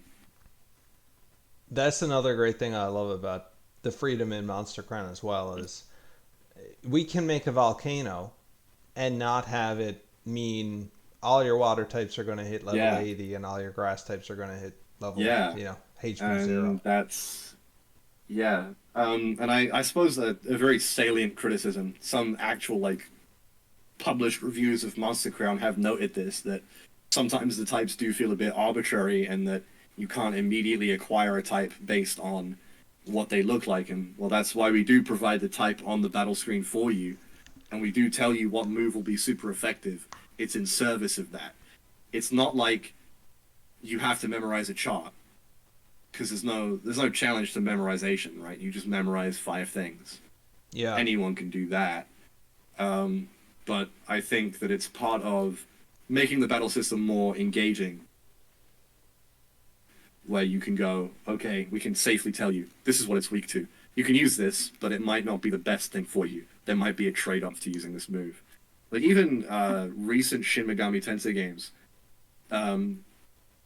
if you've encountered an enemy before, you can unpick their weaknesses and their resistances by poking them with different moves. And the game encourages you to do this. You can also use a spyglass item to see their whole resistance and weakness thing. It reveals it instantly. So you are rewarded for experimenting directly in a safe space, which is knowledge that you can then take with you forever. I really like that. Yeah. Definitely some similarities to what we have for sure. Um, Bree asked, what are some of your inspirations for Sin Eater? And I guess maybe outside of Monster Taming games, you can maybe talk about some of the historic Ooh. or literature driven things. Yeah. Literature. So I and, would say, and the second half to that question that you can kind of yeah. fold it in. What do you hope players get out of it? On the count of inspirations, I would say I'm inspired by. Obviously, we mentioned westerns a lot earlier. That's dripping all over it. I would specifically like to invoke. I forget what year it is. I think it's 1965. The film Django. You Google it real quick. 1966. It's about a guy who is a former I don't remember now. He's a former Confederate, I think, and he drags around a coffin, and you don't find out what's in the coffin until like the very last minute of the movie, and it's just so cool. I Really? would strongly recommend picking that up. The Dollars trilogy with Clint Eastwood, again, classic, like really classic surface level stuff. Um, I think in terms of more things that people might not immediately notice, Alex and I collaborate a lot on the world design, and we've written a lot of things about it, and we've read a lot of the same books and stuff. I would say that Dune is a big one that went into it. If you look up, there it is. I'm trying to find it now. Can't remember the name. Jodorowsky. Sorry, I don't know why I was blanking on Jodorowsky. Jodorowsky's art for a Dune film that never got made. It sort of slowly morphed into Lynch Dune over time. You can see tiny bits of it in that, but if you ever get the chance to look up Jodorowsky's Dune, look it up. We take a lot of inspiration from things like Carl Jung, Man and His Symbols. That's in there a lot. Old alchemical symbols as well. So you have to look into really, really old stuff now. A lot of old Abrahamic symbolism, specifically more on the Christian side than anything else. That goes a big way into it. Like the Bible, honestly, really good collection of stories. I think more people need to read the Bible and like actually think about what the stories mean and what they're trying to say, rather than accepting them as like, oh, this is like verbatim what happened. Like, obviously not. They're obviously trying to tell you something important here. Think about how stories relate to people, how cultures relate to stories, things like that. So that's a big theme in Cinea is the history you know real? Is the fiction you know just fiction? What is the truth? Who writes history? That is a big part of that game. So that's a big inspiration. And I would say probably in more art style terms, you have very clearly the Game Boy Color inspired graphics, the overworld, which you can see on our Twitter. We post clips of it sometimes. It's a lot more textured than those games typically were. We try to give everything sort of gravity and weight and purpose, so that nothing isn't like an amazing abstraction. You know, there's still abstracted parts because it's a video game, but you're getting much more of what it's supposed to be. It feels tangible, it feels dimensional, it feels real, and it's still all 2D. I'm starting to think that kids now, like kids that are, I don't know, 4, 5, 6, maybe, now they would see the Gen 1 games as not that far from like ASCII. Like I feel like that sort of art is now seen as so That's archaic. scary. Yeah, That's no. it is scary. I Yeah. remember when I used to put that shit in forum signatures. What do you mean? I remember Oh, using Microsoft Paint and using the paint bucket tool and seeing that it put down different colors. Just your monitor can't support, the one shade it's trying to make. yeah. That's really unfortunate. Yeah. Back when monitors used to be like, there's a tiny color gamuts back then. Yeah. Yeah, for sure. Okay, so we've got our second last question now, which is Seventh Ring Mayhem, who may be the world's greatest Mayhem fan in the entire universe. And Well, like, they might just be the one, because I don't know if there is a bigger one. I mean, You better show yourself. other people have to like Mayhem, but I met this guy on Reddit initially, and he was theorizing about the relation between FEL and Mayhem and some of the evolution that went on behind the scenes, and he nailed it. I was really impressed, and he's become a very avid member of the Discord. Yeah, there was a bonus question where I had to explain the origin of Mayhem, and I said we can't do that Yeah. because if we did that, it would spoil like 3 games. Sucks. If we ever make it public though. I think me and you should get on a special call with them and have them sign an NDA and tell them first. Okay. All right. That's you see what we do for our fans. We're nice people. We really appreciate you, Seventh Ring Mayhem. But yes, to the question. What can players expect or prepare for when it comes to engaging in battles directly? And Real Person 16 like this question as well. Wanted to know, what kind of impact is that going to have on the gameplay or themes, or what can be expected from playing Monster Crown 2 Sin Eater? So this time, battles are more about gaining momentum by rigging odds over your opponent. So the linchpin of basically everything that happens is the synergy bar. In Monster Crown 1, the synergy bar went up in stages.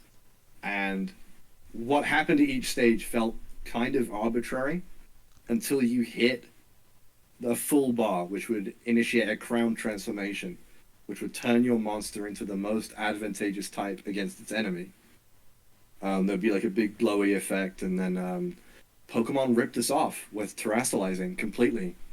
Just barefaced. Like they had the crown and everything. It's fucked up. Yeah, the I don't know what crown happened transformations. Yeah, that was something. that's we did that first, man. But We anyway, did. we did it better, by the way. Okay, I would just like to make the record clear. We did it first, and we did it better. I'm not mad. But yeah, no. So the synergy meter is now the linchpin of everything. It's percentage based. It goes from 0 to 100%. Different actions influence how much you gain per turn. Different moves interact with the bar. They can add to it. They can take away from it. They can siphon it from someone else's bar and add it to yours. There's all sorts of things you can do. The main thing that you want to do with it is you want to crown your moves, which powers them up and gives them additional effects. So it might increase their base power. It might make their secondary effect a certainty rather than a chance. It might remove a drawback. It might expand functionality beyond its initial scope. So you should become very literate in what your moves do and crowned, to which end some moves from Red King have been folded in to their original counterparts. So in Red King you have slash and full slash. In Sin Eater, it's just slash. To get access to what was full slash, you have to crown slash. That's how it works now. So there are technically 77 times 2 moves, Nice. since they have different effects. So that's one component of it. The quickest way to build synergy, as before, is to switch. Switching does it. It gives you the most amount of synergy. The second quickest way to build it is to defend, which halves all incoming damage for that turn.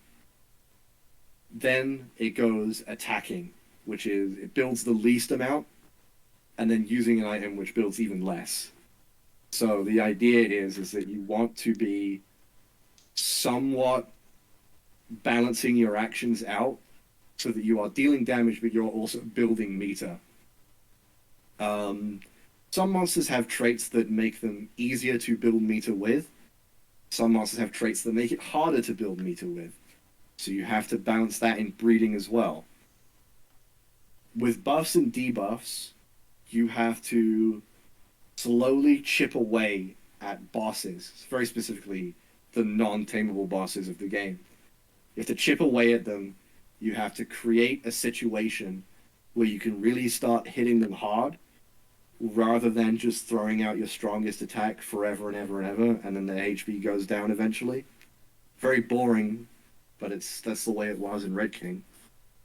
Crown transformation is still a thing. You need a full bar to do it. You cash in all 100% of your bar to do it, and it changes you into the advantageous type, which can be very useful because same type attack bonus is a thing.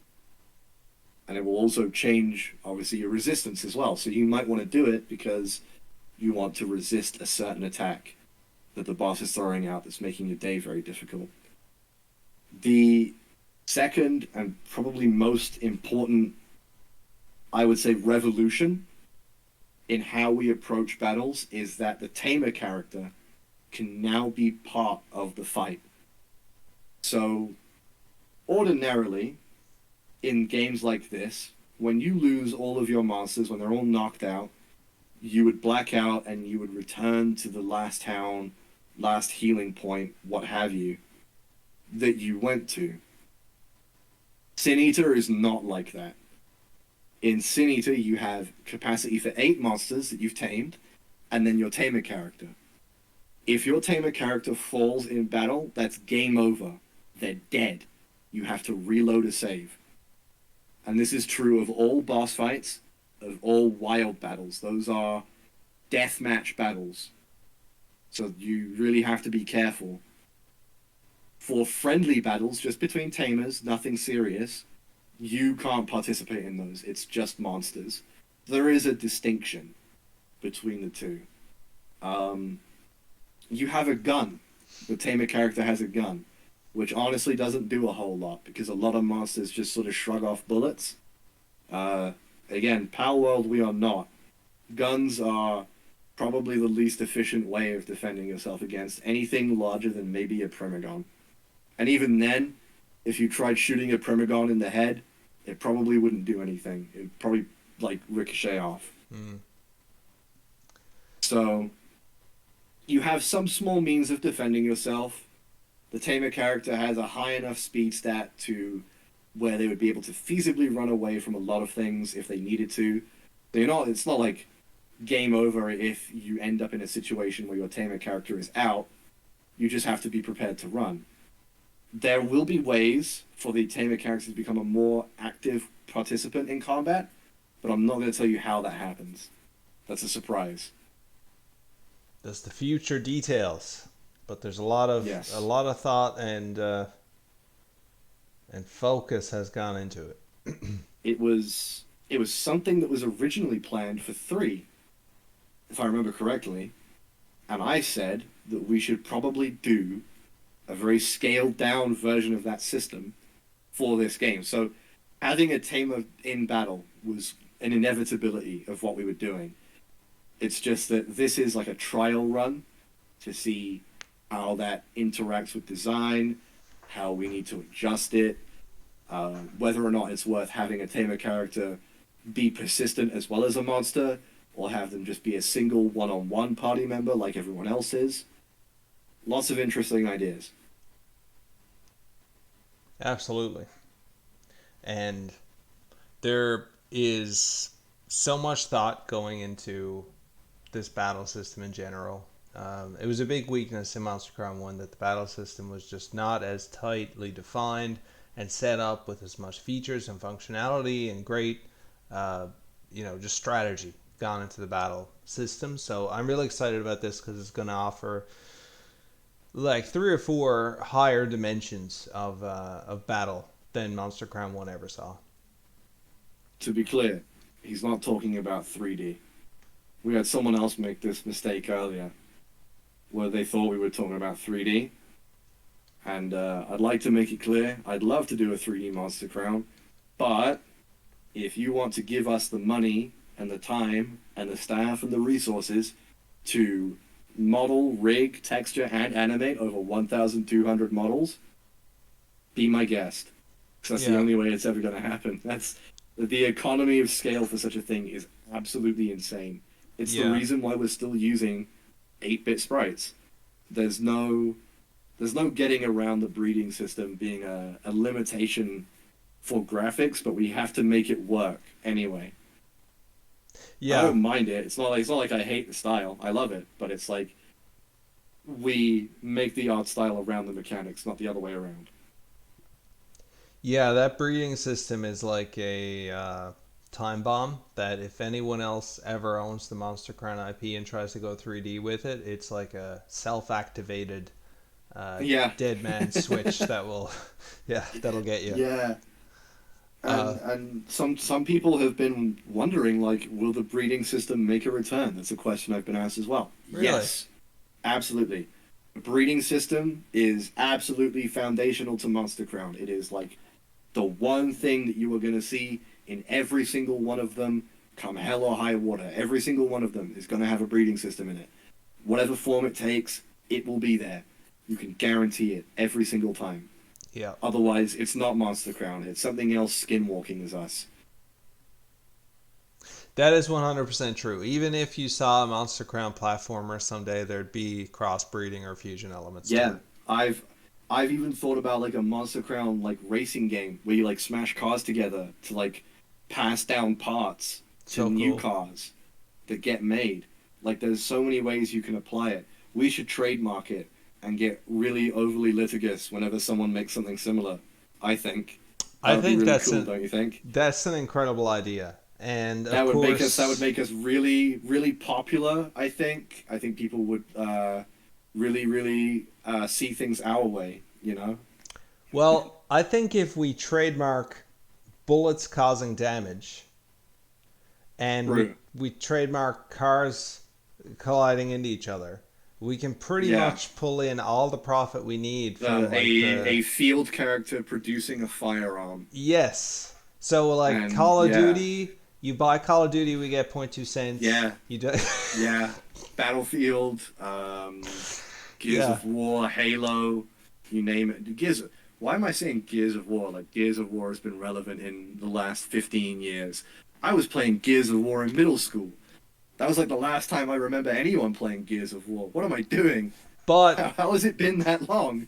but if it's 2005 and you're up late at night and the Gears of War commercial comes on with that song, you know what I'm Yeah. talking about? That Yes. that makes it relevant for life in an individual, I think. Yeah. Yeah. It changes a man. Back when It video does. games used to be good. Yeah. It's a Everything shame. sucks now. Yeah. What happened to video games, man? We're bringing video games back. That's our mission statement. Yeah. For legal reasons, I have to say our banter about trademarking things was just banter. By the way, someone is going to take that out of context, and Yeah. it's not going to be great. Yeah. I would like to hold up the sarcasm sign. Yeah. Satire, okay? That's true. Just to be fully clear, we're not going to trademark these things. We will just patent them. No. Okay. All right. So we're at our final question. Last question. Yeah. Last question. Will the path you take and the choices you make in game have an impact on gameplay? Yes. Absolutely. More than you could ever know. More than Red King could have ever done.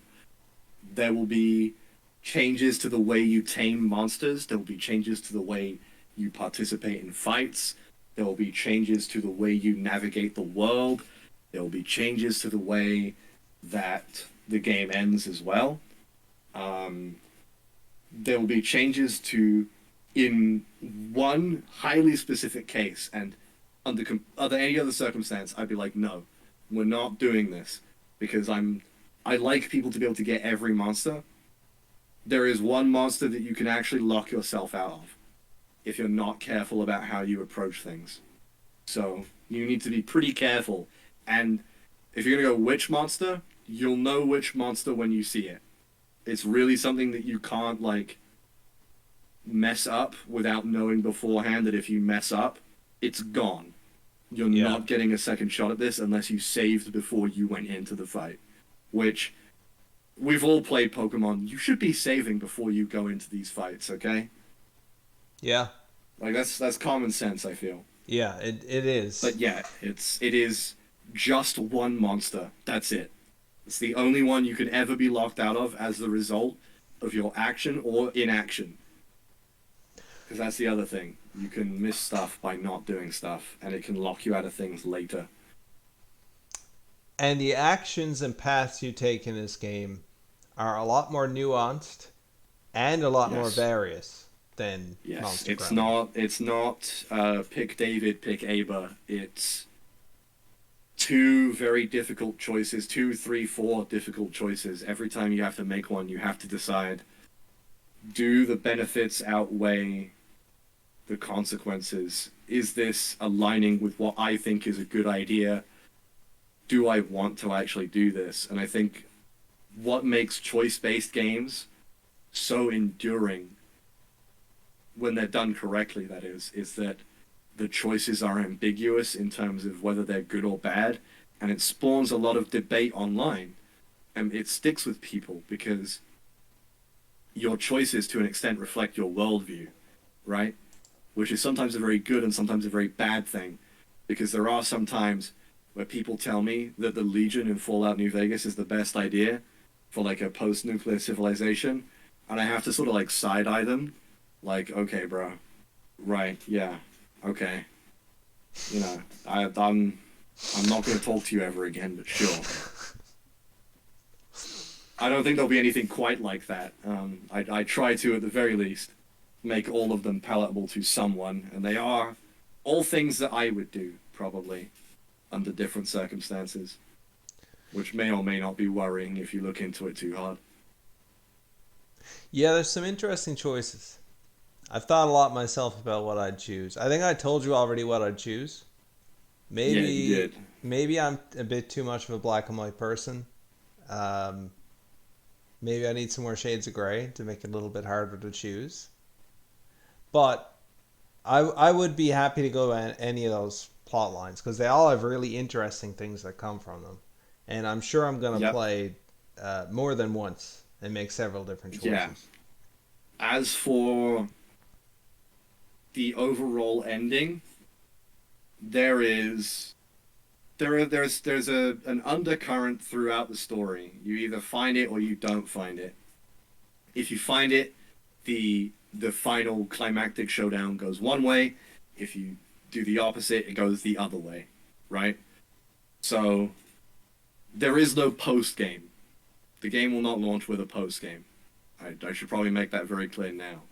And the reason is because what happens in those endings is so extreme that it would take a very, very long time, more than maybe we have, to properly construct a post game state for what happens. So just know that consider that the lead up to the final boss is your post game, and you're free to do whatever you want before you head back up there and take care of business. And you can pick up on this plot thread at any time during the main story, by the way. If you missed it and you got one ending and you get taken back to before the final boss, you can go back out and you can go and do it and you can come back and you can get the other ending. So you can experience it both ways, regardless of what happens. Yeah, the Monster Crown one, the finale was like you show up at the place, you do the ending.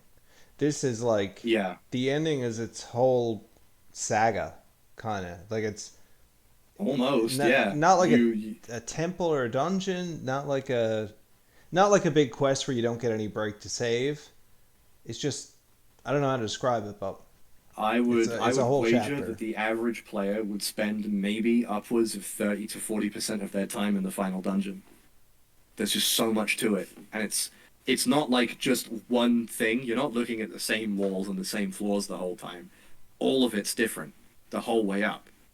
So you're never going to get bored. You're always going to be finding new monsters. There's a bunch of bosses in the dungeon as well. There's rest stops, there's shops, there's places to do your breeding and your fusion and stuff. You could make a whole new team just inside there if you really, really felt like it. It's completely possible to do.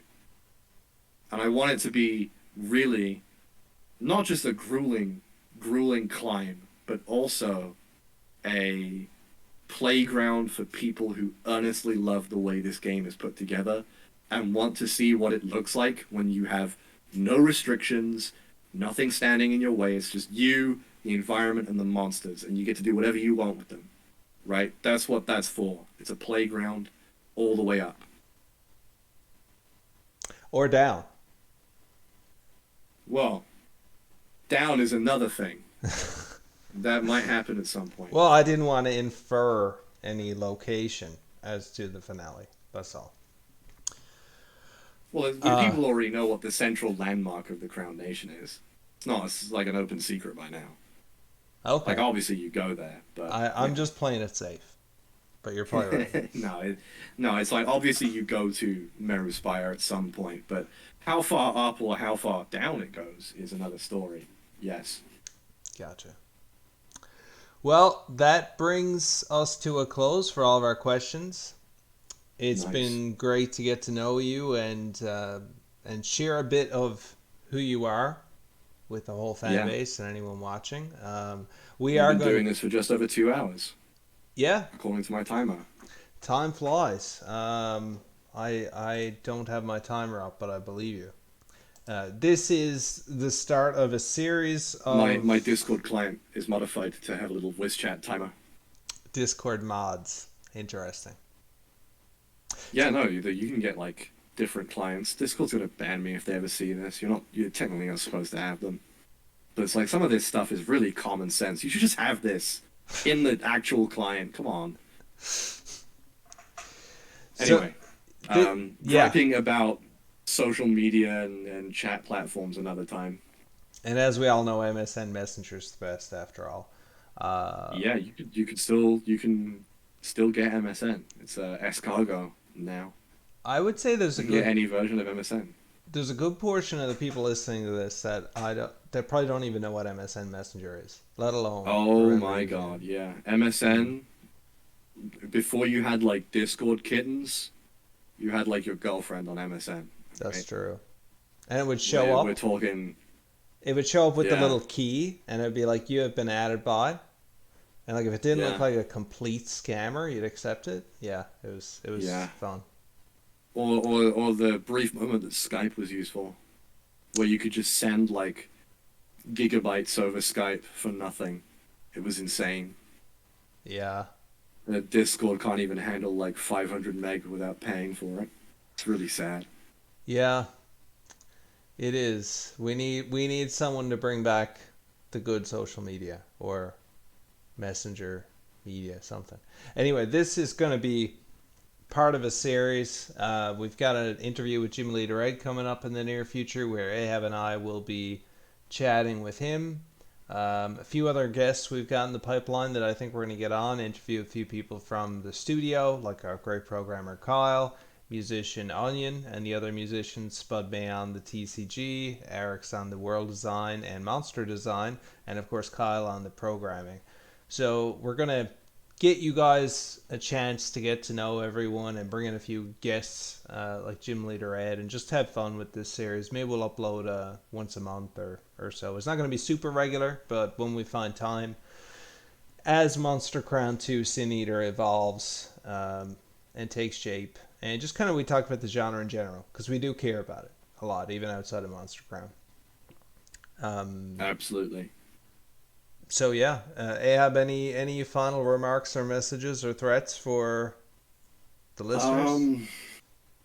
Yeah, don't do what I did the other week and slice your palm open. Horrible. I couldn't draw for like a week. That doesn't sound Watch out fun at for all. watch out for rusty nails on walls. Why'd you That's even all do I'm it? gonna say. Oh, I was coming home and I had like a rock in my shoe and I was like gonna lean against the wall to take my shoe off to like get the rock out. So I didn't want to like shake the rock off inside, right? Yeah. I put my hand against the wall. I was expecting wall, and what I got was rusty nail. So I lost balance because I was expecting wall and did not get wall. So I lost balance and I fell backwards and I dragged my palm like down and up. Like it created like a diagonal upward cut right across my palm. And it was horrible. I legitimately could not draw for a week. And my first thought was tetanus, but you do have your tetanus shot. Yes, I do. And it Yeah. has healed over remarkably well and remarkably quickly, and it was never infected, so yeah, As lucky as you it's all can be. good. Yeah, I have reasonably good luck with health, I've found.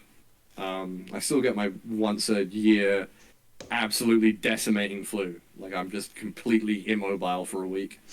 And then I just shake it off and it's back to normal. It happens every year. At least only once a year. That's true, yeah. So yeah, that's all I have. Avoid rusty nails for now. I've Good, given plenty of good advice in this video good and already. timeless advice, and more applicable Yes. to distant, ancient eras than most of the advice we've given. on here, which is mostly to do with Monster Taming games. Um, Yeah, just general good advice, yeah, yeah. Common sense, they used to call it. That's what this series is really about. Just giving advice, giving completely unsolicited advice. Yeah. If you don't make your games exactly the way I told you to make them in this video, just know I will be coming for you. Yeah, Okay? yeah, I'll be peering over your shoulder. I'll be telling you what to do. All right? yeah. So, you know. And the bullet will be in 3D. Can you rotate the bullet in your mind? Or can you only like imagine a written description of it? I can rotate a generic bullet because I'm not real familiar Okay. with bullets. But if you show me an image I of a could bullet, I can rotate a lot of different calibers. okay. Yeah, I don't I'm know a bullet what's rotator. I don't know what that's all about, but I do know that people have been like, "How do you not have an inner monologue?" And there's been times that I have had an inner monologue, and there's been times that I have not had an inner monologue, and it's like if you don't have I know that most people don't get the opportunity to experience both, but I will say that if you don't have an inner monologue, it's really no different. It's just like instead of thinking I will go do X, you just momentarily envision doing it or the feeling of doing it, and you just go do that thing. Like it's really not as different as people make it out to be. But yeah, Wouldn't know. yeah, you've got an inner monologue, right? Yeah. Yeah, you're smart. You must. You're not like me, where I'm only smart sometimes. No, I established earlier in the video, I'm dumb as bricks, Wow. which is why I'm here. We need gym leader Ed back. Someone with a IQ certified higher than us. Oh, All right, we're getting way yeah. off topic now. We really, And we did joke about that one for a while, didn't we? Yeah, All right, you'll see it. It's a teaser for our next one for the future. Yeah. Okay. Well, in the past. thank you so much to everyone for tuning in. Look forward to our next video. Great to have you along for the ride, and we're gonna make sure Monster Crown 2 Sin Eater is everything you guys deserve. Thanks for coming on this journey with us, and until next time, it is Jason Walsh, devoted to neurosis, and I'm APE-AHAB, but you can also just call me Tom if you want. oh, Real wow. name reveal. Ooh. Wow, No, wow. I say that in the next one too. Don't worry about it. Okay, all right. It's already out of the bag in the future and the past. Like a bunch of people already call me Tom. Everyone in the studio calls me APE-AHAB still. It must be weird. Which do you prefer? I don't really prefer either, honestly. It's fine. Okay, he prefers neither. All right, thanks everyone. See you around. All right. See ya.